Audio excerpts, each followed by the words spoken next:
While Jesus was in the temple, he watched the rich people dropping their gifts in the collection box. Then a poor widow came by and dropped in 2 small coins. "I tell you the truth," Jesus said, "this poor widow has given more than all the rest of them, for they have given a tiny part of their surplus, but she, poor as she is, has given everything she has." Some of his disciples began talking about the majestic stonework of the temple and the memorial decorations on the walls. But Jesus said, "The time is coming when all these things will be completely demolished. Not one stone will be left on top of another." "Teacher," they asked, "when will all this happen? What sign will show us that these things are about to take place?" He replied, "Don't let anyone mislead you, for many will come in my name, claiming, 'I am the Messiah,' and saying, 'The time has come.' But don't believe them. And when you hear of wars and insurrections, don't panic.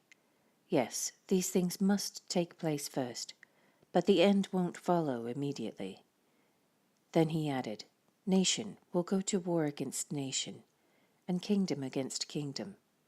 There will be great earthquakes, and there will be famines and plagues in many lands, and there will be terrifying things and great miraculous signs from heaven. But before all this occurs, there will be a time of great persecution.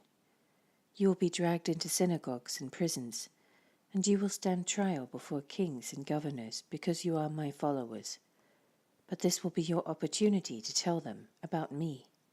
So don't worry in advance about how to answer the charges against you, for I will give you the right words and such wisdom that none of your opponents will be able to reply or refute you.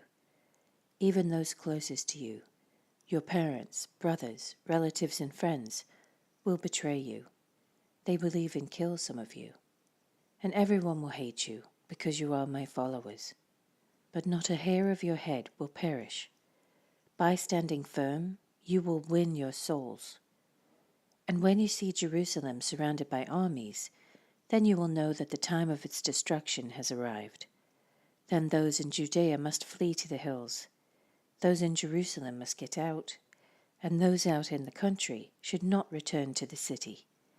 For those will be the days of God's vengeance, and the prophetic words of the Scriptures will be fulfilled. How terrible it will be for pregnant women and for nursing mothers in those days. For there will be disaster in the land and great anger against this people.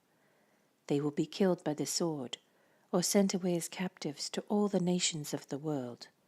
And Jerusalem will be trampled down by the Gentiles until the period of the Gentiles comes to an end.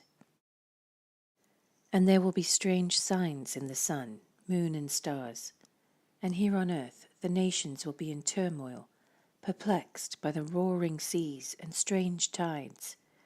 People will be terrified at what they see coming upon the earth, for the powers in the heavens will be shaken. Then everyone will see the Son of Man coming on a cloud, with power and great glory.